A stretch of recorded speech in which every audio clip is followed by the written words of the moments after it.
Et comme vous savez que j'aime bien les virages dans la vie, vous parlez du 1er décembre 2006, qui est une date marquante. Il y en a beaucoup dans votre vie. Oui. Qu'est-ce qui s'est passé ce 1er décembre 2006 ? Je dirais que c'était le sommet d'un processus qui a commencé quand même une dizaine d'années auparavant, quand, jeune inconnu, j'ai pris mon bâton de pèlerin pour aller visiter ces cathédrales du savoir moderne que sont les grandes universités américaines. Et donc j'ai pu développer une amitié avec une vingtaine de prix Nobel, et c'est une chance extraordinaire parce qu'il y a très peu de gens qui ont pu côtoyer comme ça toutes ces personnalités, échanger avec elles, etc. Et le 1er décembre 2006, j'étais à l'université de Princeton, et dans une même journée, donc ça restera évidemment marqué, j'ai rencontré 4 personnes incroyables. D'un côté, Andrew Wise, qui a démontré le grand théorème de Fermat. C'est un problème mathématique qui n'a pas d'application pratique, comme dirait un grand mathématicien, c'est pour l'honneur de l'esprit humain, mais qui avait tenu en échec pendant 350 ans tous les grands mathématiciens. Et cet homme, parler avec lui, c'est comme parler avec un mystique au fond d'un monastère. C'est là où les grands mathématiciens, comme je l'explique, rejoignent les grands mystiques. Pourquoi ? Parce qu'ils ont un espèce de contact avec un au-delà. Attention, c'est pas l'au-delà des angelots, etc. C'est l'au-delà des objets mathématiques. Et la façon dont il a trouvé la solution au grand théorème de Fermat, c'est vraiment une espèce d'intuition mystique. Et d'entendre décrire ça, c'était fascinant. Ensuite, j'ai rencontré John Nash. John Nash a laissé, on a écrit sur lui un livre, Un homme d'exception, et il y a un film qui s'appelle Un homme d'exception. C'est quelqu'un qui est devenu schizophrène. Je disais que l'homme moderne est schizophrène, lui, il l'a été réellement. Donc il est devenu fou, il a été interné, et il a surmonté sa propre folie par la raison. Et par exemple, il voyait des gens qui n'existaient pas, mais il ne pouvait pas faire la différence entre les gens qui n'existent pas, des hallucinations, et les gens réels. Puis il a compris, par exemple, que son meilleur ami qui n'existait pas était toujours accompagné d'un enfant qui avait le même âge. Donc il a fini par comprendre après des années qu'en fait son meilleur ami était une hallucination. Vous voyez ? Et donc il a vaincu sa schizophrénie et il a eu le prix Nobel d'économie. Donc c'est un exploit assez extraordinaire de passer de l'asile au prix Nobel d'économie. Donc John Nash, et c'était impressionnant d'être avec lui parce que j'allais dire j'ai une chance qu'il ne me prenne pas pour une hallucination, mais il était extrêmement réservé, extrêmement calme. On voyait qu'il était entouré d'hallucinations et il était très sous contrôle. Voilà, il était très sous dans le contrôle. Ouais. Donc j'ai passé aussi une partie de la journée, je déjeunais avec lui, c'était très impressionnant. Le même jour, j'ai rencontré Jim Peebles qui a fait une théorie vérifiée depuis extraordinaire sur l'expansion accélérée de l'univers. C'est-à-dire, il a été le premier à postuler en 1998, et en 2006, c'était vérifié, qu'en fait, l'univers, il y a le Big Bang, vous voyez, donc ça part comme ça, et puis on se dit une explosion, ça va s'arrêter, ou ça va se stabiliser. Eh bien non, ça s'accélère. Donc ça veut dire qu'un jour, il n'y aura plus rien du tout. Il faudra aller dans le ciel, et il n'y aura plus rien. Parce que tout sera parti, vous voyez. Le monde, et qu'est-ce qui fait accélérer ça ? Une mystérieuse énergie noire, on ne sait pas encore ce que c'est. Donc c'est une grande découverte. Il y a la matière noire et l'énergie noire. L'énergie noire, c'est ce qui fait ce boost. Et donc c'est une grande découverte. On ne sait pas encore ce que c'est, mais on voit qu'elle existe à cause de cette accélération de l'univers.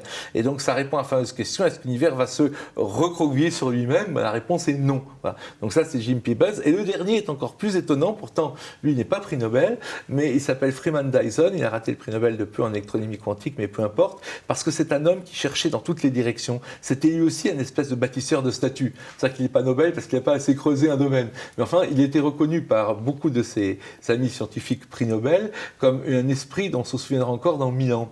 Parce que c'est un penseur ultime, c'est un type qui est capable de penser, et là je prends un exemple, ça paraît fou, mais il peut penser qu'est-ce que c'est que l'humanité dans, par exemple, 100 millions d'années.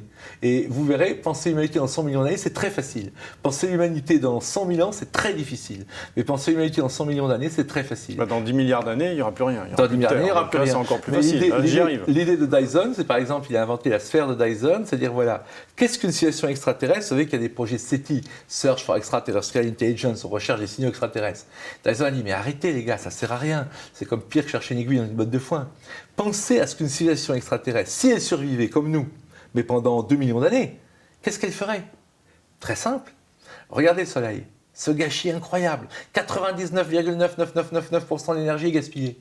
Une civilisation extraterrestre vraiment évoluée, elle coupe en tranches une planète comme Vénus qui ne sert à rien parce qu'elle est inhabitable, elle fait un joli cercle autour du Soleil pour l'enfermer, elle capture 100% de son énergie et elle peut faire vivre 1000 milliards d'êtres humains à l'intérieur de ce cercle qui récupère 100% de l'énergie du Soleil. Et on appelle ça une sphère de Dyson, et ça émettrait, si ça existe, un signal particulier dans l'infrarouge. Et vous savez quoi? La NASA cherche des sphères de Dyson actuellement, parce que c'est la meilleure façon de pouvoir trouver une situation extraterrestre. Il y a quelques mois, on a une planète, on a une étoile qui est candidate. Depuis quelques mois. Ça donne le vertige. C'est juste, attendez, quand je dis candidate, c'est pas une certitude. Mais voilà. Donc, donc le même jour, j'ai rencontré ces 4 grands génies-là, et si vous voulez, c'est quelque chose vraiment d'unique de pouvoir le même jour. Encore faut-il arriver à comprendre ce qu'il vous explique, ce qu'il vous raconte, c'est pas évident, et en faire la synthèse. Hein. Oui, ça c'est mon travail. Pour me définir, vous m'avez demandé de me définir, c'est difficile. Je disais tout à l'heure à un journaliste, pour me définir, voilà, je connais plus de physique que n'importe quel biologiste. Je connais plus de biologie que n'importe quel physicien. Je connais plus de neurosciences que n'importe quel mathématicien et plus de mathématiques que n'importe quel neuroscientifique. Et on pourrait continuer comme ça, sans exagérer, sur 50 disciplines différentes, que ce soit la théologie, la sociologie et ça. Donc c'est ça ma passion, c'est ça le cœur de mon métier, mais aussi de ma passion, c'est-à-dire de savoir plus. Vous voyez, j'en sais beaucoup moins de physique qu'un physicien, mais je sais plus de physique que quelqu'un de n'importe quel autre. C'est pour ça que vous collaborez beaucoup avec l'INRES, que ce soit pour les conférences ou autres, parce que justement vous êtes interdisciplinaire. Vous disiez que j'ai créé une université interdisciplinaire, voilà. Et ça apporte beaucoup. Le philosophe que vous êtes s'intéresse aussi à la physique quantique, parce que finalement, il y a beaucoup de philosophie dans la physique quantique. Ça doit modifier notre rapport à la matière. Oui, évidemment. C'est clair que le domaine de la pensée philosophique, elle va prendre toutes sortes d'objets, que ce soit la philosophie politique, la philosophie de l'art, mais y compris la philosophie des sciences. Et s'intéresser à la philosophie contemporaine, celle qui a émergé avec Newton et puis avec les grands physiciens quantiques, c'est s'intéresser à un bouleversement important que Jean explique très très bien dans ses ouvrages, dans notre représentation du monde. Mais comme le disait le grand penseur des sciences Bachelard, l'homme de la rue a encore une vision de la science et une vision de la matière qui est celui de la fin du XIXe siècle. Certains disent celle de Galilée et de Descartes. Pourquoi? Parce que depuis la vision mécanique du monde qui a émergé à partir du XVIIe siècle, il y a eu Newton, qui déjà a choqué avec l'idée d'une force à distance. Il y a eu Maxwell avec l'électromagnétisme, et puis il y a eu toutes ces grandes découvertes, à la fois de la physique de l'infiniment petit, et puis la théorie de la relativité d'Einstein. Donc une représentation du monde qui est très différente, qui nous sort d'une vision purement mécanique et déterministe, et qui nous invite à repenser de manière globale les questions métaphysiques.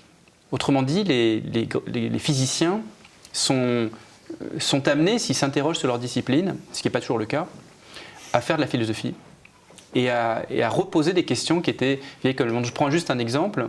Si on demande à certains physiciens, mais qu'est-ce qu'il y avait avant le Big Bang? Certains répondront, bah non, il n'y avait rien avant le Big Bang, parce que le temps est apparu avec le Big Bang. Autrement dit, l'origine du temps, ce qu'ils sont en train de nous dire, l'origine du temps n'est pas dans le temps. Ce que déjà les métaphysiciens, je pense à Augustin, nous disaient il y a plusieurs siècles. En effet, si l'origine du temps était dans le temps, alors ce ne serait pas l'origine.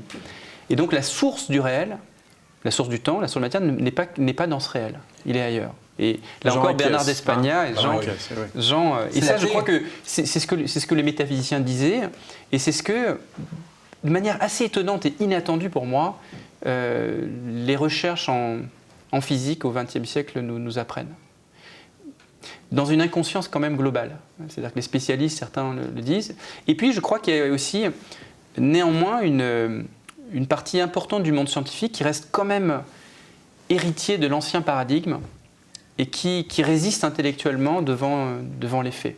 Et d'où le fait que ce que je puisse dire, ce que j'en dis parfois, ne fait pas toujours l'unanimité au sein du monde scientifique lui-même. Cette division, elle n'est pas entre philosophes et scientifiques, elle est à l'intérieur même du monde scientifique, entre ceux qui sont passés de l'autre côté du paradigme et ceux qui restent accrochés au paradigme ancien. Là, ce qui est intéressant, c'est que les mathématiciens, eux, d'une certaine manière, ont toujours eu l'intuition de cet au-delà du réel, à travers ces idéalités mathématiques qui dépassaient l'ordre de notre expérience empirique. Les physiciens, c'est surtout à partir du XXe siècle. Mais le monde de la biologie est peut-être le monde qui est le plus rétif et qui résiste le plus à ce grand bouleversement de représentation du monde, parce que eux, ils ont emboîté le pas d'une vision mécanique du vivant à partir du XIXe siècle, c'est-à-dire beaucoup plus tardivement, c'est là encore ce que Jean explique très bien, mais la physique et la chimie qu'exploite la biologie, c'est encore celle d'avant Newton, celle de Galilée, Et donc, le jour où se fera la jonction entre la physique contemporaine et la biologie, les applications sont incroyables, y compris dans le domaine de la santé.